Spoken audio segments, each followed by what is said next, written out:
श्रीमद वृंदावन स्थान परिचर भो भोजना छादनाद्यैः वस्तु कोटि गुणम श्रुतम सकृतम वासोन्नवासादिभिः। तुम्हें एक उपाय बता रहे हैं जिससे तुम्हें जल्दी लाभ मिल जाएगा कि जो वृंदावन वास कर रहे हैं भगवत प्रेमी जन, आप उनकी सहायता कर दो, परिचर्या कर दो।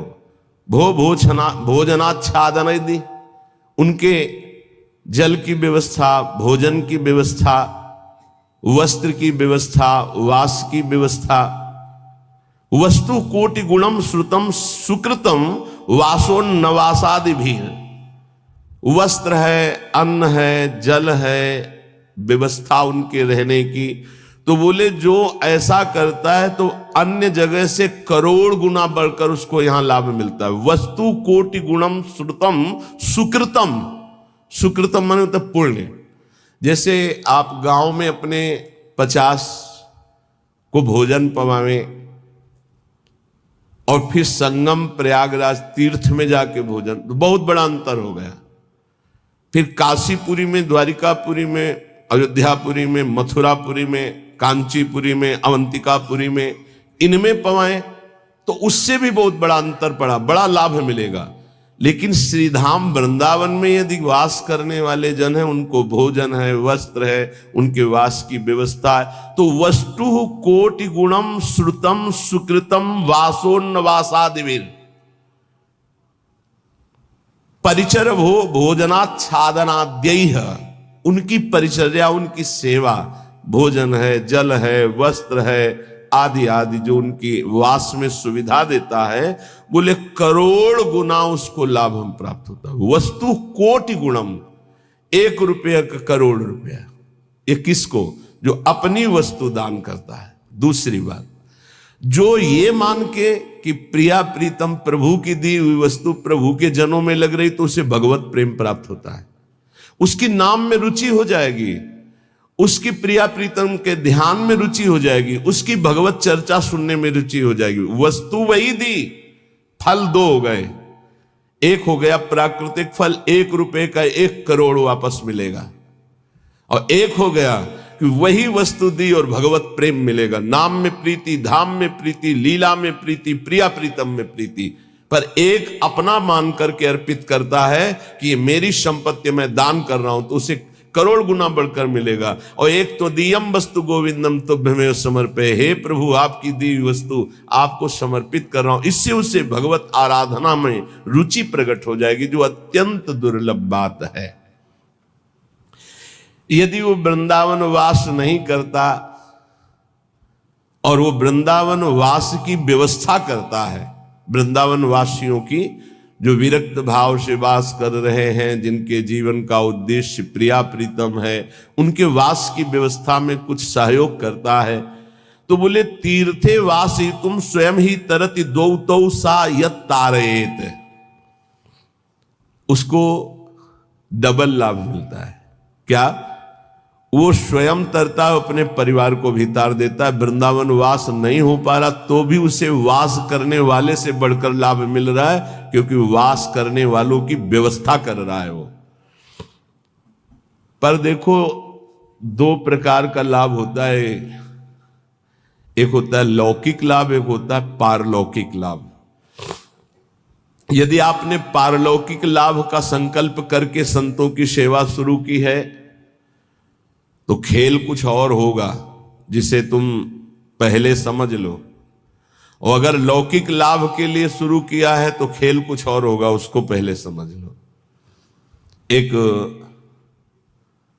पूज्यपाद उड़िया बाबा जी के निज जन हमें 25 वर्ष पहले मिले थे, महाराष्ट्र के थे वो, बाबा से संबंध रखते थे। परिक्रमा में मिले, बड़ा आनंद मिला, क्योंकि अपने प्राण प्रिय बाबा के जन थे। तो उन्होंने घटना सुनाई चलते चलते, पानी घाट से लेकर चामुंडा मोड़ तक चर्चा ये चली थी। तो उनका बड़ा दिव्य धाम है, यहां के वासियों की सेवा का बड़ा दिव्य फल है। वो प्रसंग वशात याद आ रही, सत्संग में 1-2 बार सुनाया, पकड़ पाओगे तो याद आ जाएगा।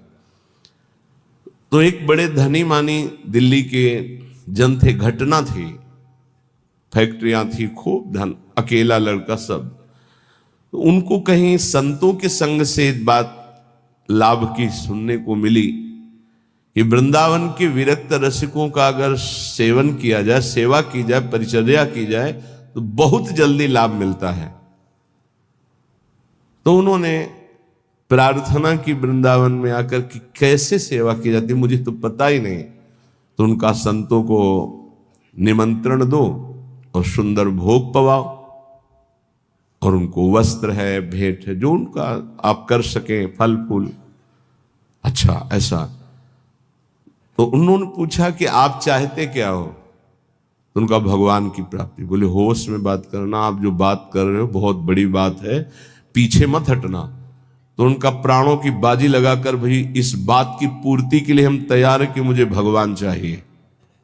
का तय करो साधु सेवा और तुम्हें भगवान मिलेंगे पक्का। अब वो वृंदावन के प्रेमी जनों की सेवा करते, 100-500 संतों को निमंत्रण देते, सब पवाते।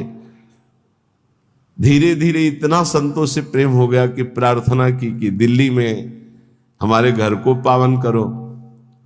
तो प्रति महीने बस लाते, 2 बस, उनमें संतों को बैठालते, बहुत उत्सव मना करके वहां ले जाते, पवाते, अच्छी भेंट, कपड़ा लत्ता, फिर उनको यहां छोड़ने आते। ऐसा चलने लगा। वृंदावन में तो सेवा करते ही, खूब धन था, वो अपने घर भी ले जाते। एक दिन यही रमण रेती में बस खड़ी थी, ये घटना कोई कथा नहीं, यही रमण रेती में बस खड़ी थी। तो एक विरक्त संत जो कभी वृंदावन से बाहर ही नहीं जाते थे, कभी निमंत्रण में किसी के नहीं जाते थे, भिक्षावृत्ति से जीते, वो जाके बैठ गए। तो जब सब संतों ने देखा, कहा बाबा तुम्हें पता है ये दिल्ली जाएगी बस और वहां निमंत्रण है? कुछ नहीं बोले, बैठे थे। सबने सेठ से कहा तुम्हारी साधु सेवा सफल हुई। ऐसे विरक्त जो किसी का भी प्रतिग्रह नहीं लेते, भिक्षावृत्ति से जीते हैं, ऐसे अकिंचन महापुरुष पता नहीं क्यों, कौन सी कृपा उदय हुई कि वो आपके घर दिल्ली आए हुए। वो बैठे पंगत में, पाए, और जब वो सामने भेंट देने आए तो बोले ये भेंट लेने नहीं आया हूं, तुझे लेने आया हूं, चल वृंदावन। तो उनका बाबा मैं तो वृंदावन जाता ही रहता हूं। और वो बस चल वृंदावन, चल वृंदावन। तो बाबा वो तो वृंदावन जाता ही रहता हूं, अभी चल सकता हूं आपके साथ, पर वो और उत्तर नहीं, चल वृंदावन। अब संतों की एक अलग भाषा होती, उसे समझना कठिन। भेंट नहीं ली, चल वृंदावन। सबको भेंट दी, फिर सब बैठे, विदा हुए, आए। उसी दिन एक्सीडेंट हुआ और उनका पुत्र राधेश्याम। अब हाहाकार मच गया, क्योंकि वही उनके ऐश्वर्य का अधिकारी था। ऐसे ही भक्ति वीडियो देखने के लिए आप मेरे चैनल को सब्सक्राइब, लाइक और शेयर करें। धन्यवाद दोस्तों।